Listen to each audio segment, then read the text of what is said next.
সুপ্রিয় শিক্ষার্থী, আসসালামু আলাইকুম। আরিফস একাডেমির পক্ষ থেকে তোমাদেরকে জানাই শুভেচ্ছা। আশা করি তোমরা ভালো আছো এবং সুস্থ আছো। আজকে আমি তোমাদের গণিত বইয়ের পৃষ্ঠা নম্বর ৩১ অর্থাৎ তৃতীয় অধ্যায়, ঠিক আছে? আমরা প্রথম ক্লাস আজকে আছি তৃতীয় অধ্যায়ের গুণিতক ও গুণনীয়ক, ঠিক আছে?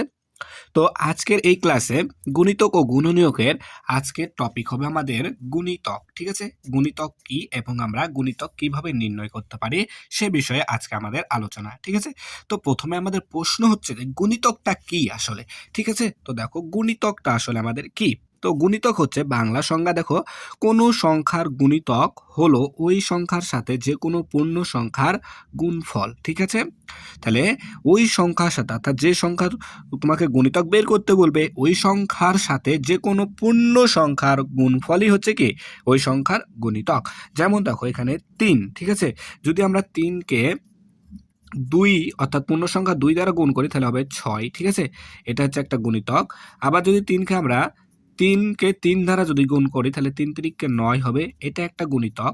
আবার যদি আমরা ৩কে ৪ দ্বারা গুণ করি তাহলে ৩ ৪ ১২, এটা একটা পূর্ণ সংখ্যার সাথে গুণ করলাম, গুণফল পেলাম ১২, এটা হচ্ছে কি একটা গুণিতক। আবার যদি ৩কে ৫ দ্বারা গুণ করি তাহলে ৩ ৫ যা ১৫, এটা একটা গুণিতক, ঠিক আছে?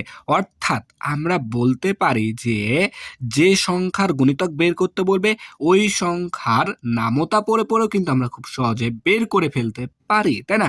যেমন এখানে দেখো ৩কে আবার আমরা এখানে ৩কে যদি ১ দ্বারা গুণ করতাম তাহলে ৩ একে ৩ পেতাম, তাই না? তাহলে দেখো যদি আমরা ৩ এর ঘরে নামতা পেতাম তাহলে ৩ একে ৩, ৩ দুগুণে ৬, ৩ তিরিকে ৯, ৩ চারে ১২, ৩ ৫ যা ১৫, এমনিভাবে ৩ ৬ ১৮, ৩ ৭ ২১, ৩ নং ২৭, ৩ ১০ ৩০, এগুলো সবগুলো কি ৩ এর গুণিতক, ঠিক আছে?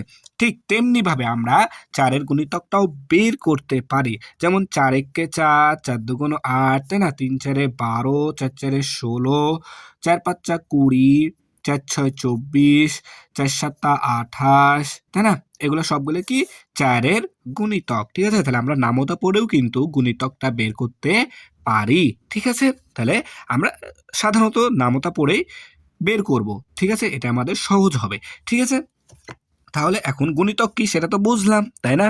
এখন দেখো বলছে ১ নম্বর একটা প্রশ্ন আছে তোমাদের ৩১ পৃষ্ঠায় যে ৫, ৭, ৮ ও ৯ এর ১০টি করে গুণিতক নির্ণয় করি, ঠিক আছে? ৫, ৭, ৮, ৯ ও ১০ এর হ্যাঁ, ৯ এর ১০টি করে গুণিতক নির্ণয় করি। তাহলে দেখো এখানে আমরা লিখে নিব যে ৫, হ্যাঁ, সমান, সমান তোমরা এখানে লিখে নিবা উপরে যে ৫ এর ১০টি গুণিতক হলো, ৫ সমান, সমান ৫ একে ৫, ৫ দুগুণ ১০, ৩ ৫ যা ১৫, ৪ ৫ যা ২০, ৫ ৫ যা ২৫, ৫ ৬ ৩০, ৫ ৭ ৩৫, ৫ ৮ ৪০, ৫ নং ৪৫, ৫ ১০ ৫০। দেখো এখানে আমি নামতাটাই লিখে ফেললাম জাস্ট, তাই হয়ে গেল আমাদের গুণিতক কার ৫ এর, তাই না? দেখো ১০টা হয়ে গেছে।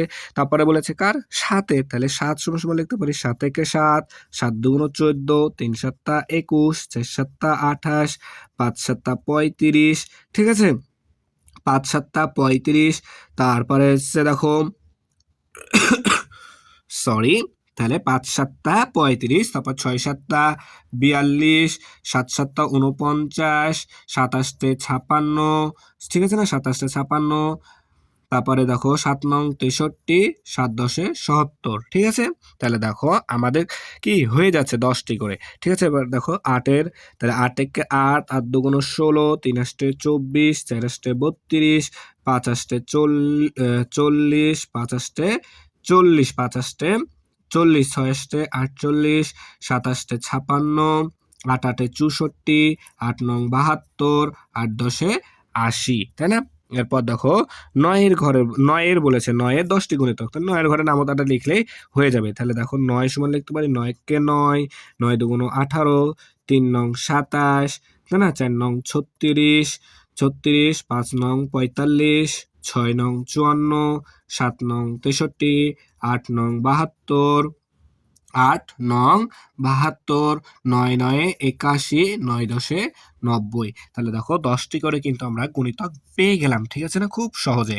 তাহলে গুণিতক কিন্তু আমরা নামতা পড়েও লিখতে পারি, আবার গুণ করেও কিন্তু লিখতে পারি। ঠিক আছে? তো আমরা নামতা পড়েই লিখবো। ঠিক আছে? তাহলে কিন্তু খুব সহজে পেরে যাবো। ঠিক আছে?